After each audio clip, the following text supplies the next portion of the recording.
नमस्कार दोस्तों, आइए जानते हैं आज राजस्थान की बड़ी खबरें। आज की पहली खबर है कि रक्षाबंधन पर महिलाओं के लिए बसों में फ्री यात्रा आज 12 बजे से लागू। रक्षाबंधन को लेकर प्रदेश में महिलाएं आज रात 12 बजे से अगले 24 घंटे तक रोडवेज बसों में फ्री यात्रा कर सकेंगे। मुख्यमंत्री भजनलाल शर्मा ने रोडवेज बसों में फ्री यात्रा की घोषणा की है। फ्री यात्रा की सुविधा आज रात 12 बजे के बाद राजस्थान राज्य पथ परिवहन निगम की बसों में महिलाओं के लिए निःशुल्क शुरू हो जाएगी। फ्री यात्रा की सुविधा एसी, वॉल्वो और ऑल इंडिया परमिट की बसों में लागू नहीं होगा। रक्षाबंधन के मौके पर राजस्थान राज्य पथ परिवहन निगम की ओर से आदेश जारी किया गया है। आदेश के अनुसार 19 अगस्त 2024 को रक्षाबंधन पर्व के अवसर पर प्रदेश की सभी महिलाएं बालिकाएं राजस्थान राज्य पथ परिवहन निगम की ओर से संचालित सभी कैटेगरी की बसों में फ्री यात्रा कर सकेंगी।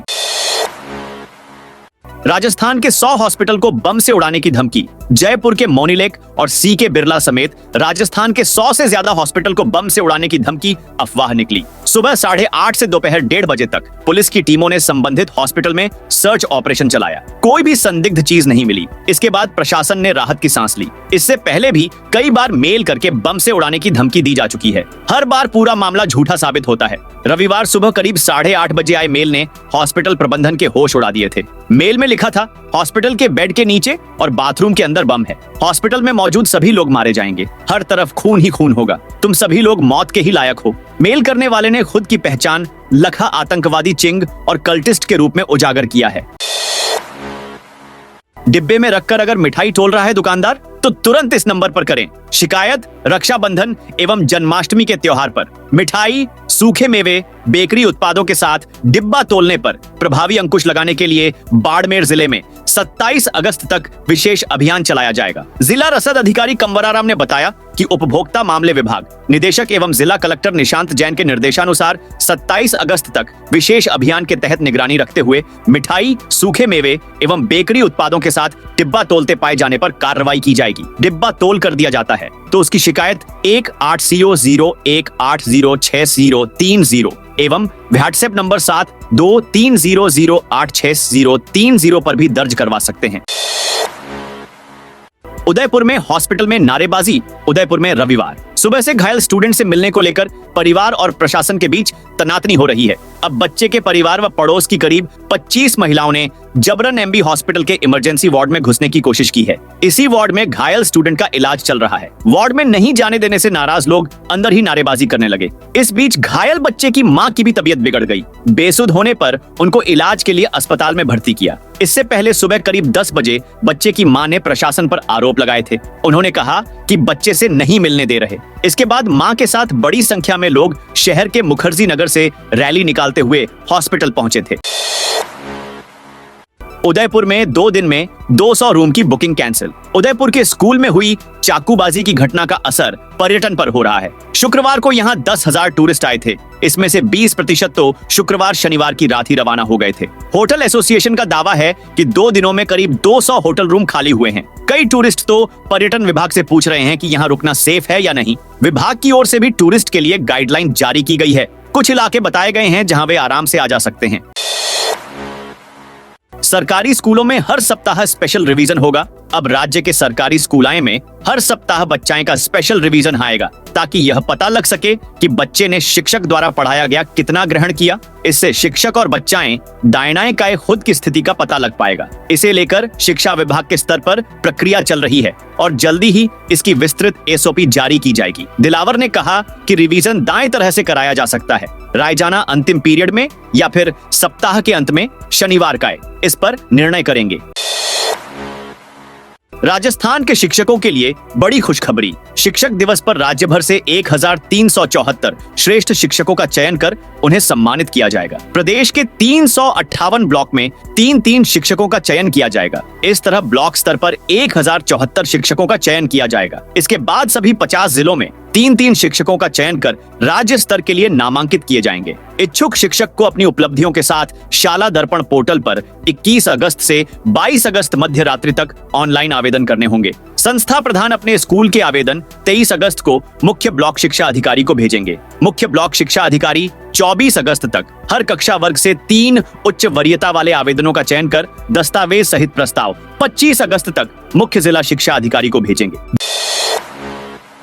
जोधपुर AIM से आसाराम को किया गया डिस्चार्ज, भेजा गया central jail. Jodhpur central jail में सजा काट रहे आसाराम को जोधपुर एम्स अस्पताल से डिस्चार्ज कर दिया गया है। आसाराम को एम्स अस्पताल से भारी सुरक्षा के साथ जोधपुर सेंट्रल जेल भेजा गया है। आपको बता दें कि कुछ दिन पहले ही आसाराम को 7 दिन की पैरोल मिली थी। अब आसाराम का पुलिस कस्टडी में महाराष्ट्र के माधवबाग में इलाज करवाया जाएगा। इससे पहले आसाराम को सीने में दर्द की शिकायत पर जोधपुर एम्स लाया गया था। इमरजेंसी में डॉक्टरों ने जांच के बाद उन्हें CCU में एडमिट किया था।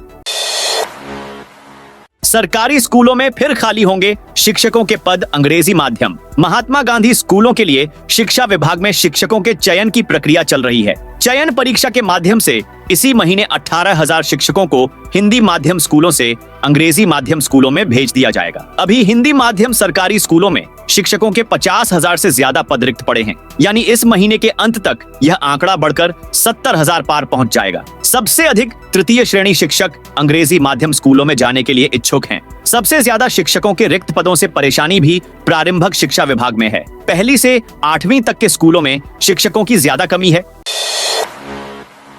नगर पालिका, निगम और परिषदों के उपचुनाव की अधिसूचना जारी। राजस्थान के 10 से ज्यादा निकायों में उपचुनाव को लेकर राज्य निर्वाचन आयोग ने अधिसूचना जारी कर दी है। इसके साथ ही संबंधित क्षेत्रों में चुनाव आचार संहिता लागू हो गई है, जो चुनाव संपन्न होने तक प्रभावी रहेगी। 8 नगर पालिका, 2 नगर निगम और 4 नगर परिषदों के वार्डों में उपचुनाव होने हैं। उपचुनाव के लिए 20 अगस्त से नामांकन दाखिले की प्रक्रिया शुरू हो जाएगी। 24 अगस्त को नामांकन की अंतिम तारीख है। उसके बाद 27 अगस्त को नामांकन पत्रों की जांच होगी। 29 अगस्त को नाम वापसी होगी और 5 सितंबर को उपचुनाव के लिए मतदान होगा, जबकि 6 सितंबर को मतगणना होगी और चुनाव परिणाम जारी किया जाएगा।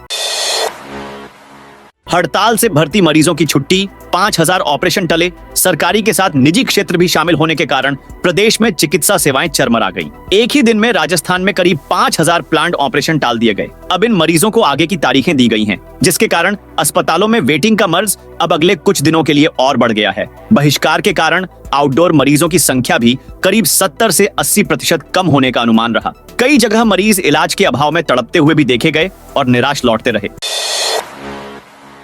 राजस्थान का खिलाड़ी प्रो कबड्डी लीग बने सबसे महंगे खिलाड़ी। प्रो कबड्डी लीग सीजन 11 के लिए खिलाड़ियों की नीलामी के पहले दिन सचिन तंवर सबसे महंगे खिलाड़ी बने। उन्हें तमिल थलाईवाज ने 2.15 करोड़ रुपए में खरीदा। आपको बता दूं कि राजस्थान के झुंझुनू जिले के बड़बर गांव के निवासी हैं। सचिन तंवर सीजन 11 के लिए उन्हें सबसे अधिक कीमत मिलने के बाद उनके गांव व परिवार में खुशी का माहौल है। सचिन तंवर इस समय राजस्थान पुलिस में बतौर उपनिरीक्षक हैं। राइजिंग राजस्थान समिट में आएंगे एलन मस्क। राजस्थान में होने वाली इन्वेस्टमेंट समिट राइजिंग राजस्थान के लिए टेस्ला के CEO एलन मस्क को न्योता देंगे। इसके लिए केंद्र सरकार के जरिए बुलावा भेजा जाएगा। सूत्रों के अनुसार US के भारत में एम्बेसडर से भी बातचीत की जा रही है। CM भजनलाल शर्मा खुद अगले माह के पहले पखवाड़े में दिल्ली में 12 देशों के एम्बेसडर के साथ मीटिंग करेंगे। यहाँ भी मस्क को भारत में बुलावे पर चर्चा हो सकती है। मस्क की कुछ माह पहले भारत यात्रा प्रस्तावित थी, लेकिन वे नहीं आए। फिर उन्होंने जल्द भारत आने की बात कही थी। जेल प्रहरी भर्ती परीक्षा 2018 का पेपर लीक का मामला। जेल प्रहरी भर्ती परीक्षा 2018 में नए खुलासे हो रहे हैं। एसओजी ने बुधवार को लीक पेपर से परीक्षा पास कर जेल की नौकरी करने वाले 3 लोगों को गिरफ्तार किया था। पूछताछ में इन्होंने कबूला है कि उन्होंने झुंझुनू के एक काइचिंग सेंटर से 3 लाख रुपए में पेपर खरीदा था। 4 अन्य जेल प्रहरियाएं के बारे में भी पता चला है, जाए लीक पेपर काय खरीद कर परीक्षा में पास हुए थे।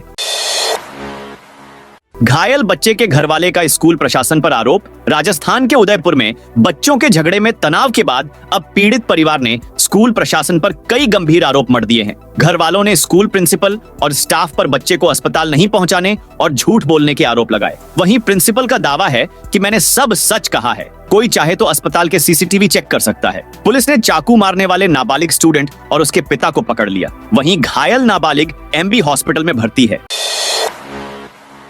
राजस्थान में कैसे रहेगा आगे मौसम का हाल? राजस्थान में अब भारी बारिश का दौर कम होता हुआ दिखाई दे रहा है। राजस्थान के लोगों को भारी बारिश से अब राहत मिलनी शुरू हो गई है। शनिवार को राज्य के अधिकांश हिस्सों में मौसम ड्राई रहा और धूप निकली। अगले 5 दिन तक प्रदेश में किसी भी स्थान पर तेज बारिश का कोई अलर्ट नहीं है। कुछ इलाकों में स्थानीय स्तर पर बादल बनने और छिटपुट बारिश की गतिविधियां देखने को मिल सकती हैं। अब 22 अगस्त के बाद बारिश की संभावना है। पिछले 24 घंटे के दौरान बाड़मेर, करौली, भीलवाड़ा, जोधपुर, जैसलमेर, गंगानगर, धौलपुर समेत अन्य कुछ जिलों में हल्की से मध्यम बरसात हुई। सबसे ज्यादा बरसात जैसलमेर के सम एरिया में 73 mm बरसात दर्ज हुई। अब आगे कैसे रहेगा मौसम? तो जयपुर मौसम केंद्र की ओर से जारी रिपोर्ट के मुताबिक राजस्थान में आज से अगले 5 दिन मौसम ड्राई रहेगा। अधिकांश जिलों में आसमान साफ रहने और धूप निकलने जैसी स्थिति रह सकती है। कुछ जगहों पर स्थानीय स्तर पर बादल बनने से बूंदाबांदी या हल्की बारिश हो सकती है। 22 और 23 अगस्त को एक नया वेदर सिस्टम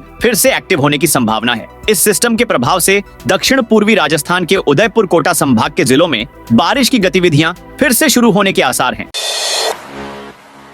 अग्निवीर सेना भर्ती की प्रक्रिया आज से होगी शुरू।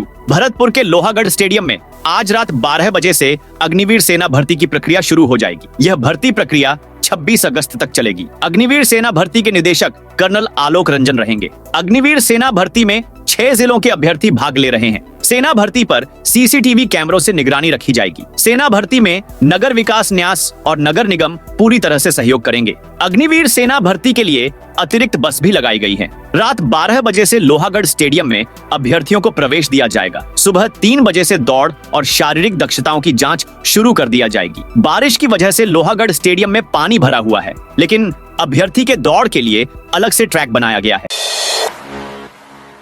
निजी अस्पतालों में आईपीडी, ओपीडी बंद रही। टोंक जिले में विरोध में जिला मेडिकल एसोसिएशन के आह्वान पर जिले के सभी निजी अस्पतालों में आईपीडी और ओपीडी बंद रहा। सादत अस्पताल में भी सुबह 8 बजे से 10 बजे तक आउटडोर बंद रहा। साथ ही रविवार शाम को 6:30 बजे कैंडल मार्च निकाला जाएगा। इस संबंध में यूनानी चिकित्सालय में इंटर्नशिप कर रहे डॉक्टर्स ने बग्घी खाना में प्रदर्शन किया। बीसलपुर बांध के जल स्तर को लेकर आया बड़ा अपडेट। बीसलपुर बांध के कैचमेंट एरिया में हो रही बारिश बीसलपुर बांध को भर रही है और बांध का जल स्तर 313 RL मीटर के पार पहुंच गया है। रात 11 बजे बांध का जल स्तर 313.17 RL मीटर दर्ज किया गया। जलदाय इंजीनियरों के अनुसार इस मानसून सीजन में बांध में अभी तक 3.50 मीटर पानी की आवक हो चुकी है। बांध में जयपुर शहर की पेयजल व्यवस्था के लिए 1 साल से ज्यादा का पानी आ चुका है और अगर बांध भरता है तो शहर के नए पेयजल प्रोजेक्ट के लिए पानी की कमी नहीं होगी। बांध इसी महीने के अंत तक छलक सकता है। अगर ऐसा होता है तो 20 साल में 7वीं बार बीसलपुर बांध अनूठा रिकॉर्ड बनेगा। राज्य सरकार ने बिजली की दरें बढ़ा दी है। इससे अगले महीने उपभोक्ताओं को बिजली के बिल बढ़कर आएगा। फ्यूल सरचार्ज और स्थायी शुल्क बढ़ने से विद्युत उपभोक्ताओं पर दोहरी मार पड़ेगी। विद्युत उपभोक्ताओं को अभी से बिजली के बिल को लेकर चिंता सताने लगी है। नई व्यवस्था के बाद अब सितंबर और अक्टूबर में आने वाले बिजली के बिल ज्यादा आएगा। विनेश फोगाट ने संन्यास वापसी के संकेत दिए। विनेश फोगाट ने रेसलिंग से संन्यास वापसी के संकेत दिए हैं। पैतृक गांव बलाली पहुंचने पर विनेश ने संन्यास के सवाल पर कहा, जिस रेसलिंग को मैं छोड़ना चाहती थी या छोड़ दिया है, मैं इस पर कुछ नहीं कह सकती। आज के प्यार से मुझे बहुत हिम्मत मिली है। गुलाम नबी आजाद को फिर साथ लाना चाहती है। कांग्रेस जम्मू कश्मीर विधानसभा चुनाव का बिगुल बजते ही कांग्रेस राज्य में एक्टिव हो गई है। पार्टी से जुड़े सूत्रों का कहना है कि गांधी परिवार चाहता है कि पूर्व सीएम गुलाम नबी आजाद की पार्टी में वापसी हो। इसके लिए सीनियर नेताओं को उनसे बात करने के लिए कहा गया है। जम्मू में अकेले चुनाव लड़ेगी भाजपा। जम्मू कश्मीर विधानसभा चुनाव को लेकर भाजपा की रविवार को जम्मू में बैठक हुई। केंद्रीय मंत्री और जम्मू कश्मीर भाजपा विधानसभा चुनाव प्रभारी Kishan Reddy, national general secretary Tarun Chugh और केंद्रीय मंत्री जितेंद्र सिंह भी बैठक में शामिल हुए। जम्मू कश्मीर भाजपा अध्यक्ष रविंद्र रैना ने कहा कि पार्टी जम्मू में अकेले चुनाव लड़ेगी। कश्मीर में निर्दलीय उम्मीदवारों का समर्थन कर सकती है, किसी भी पार्टी के साथ गठबंधन नहीं करेगी। तो दोस्तों, यह थी आज राजस्थान की बड़ी खबरें। आप इस वीडियो को कौन से जिले से देख रहे हैं? कमेंट में अपने जिले का नाम जरूर बताइए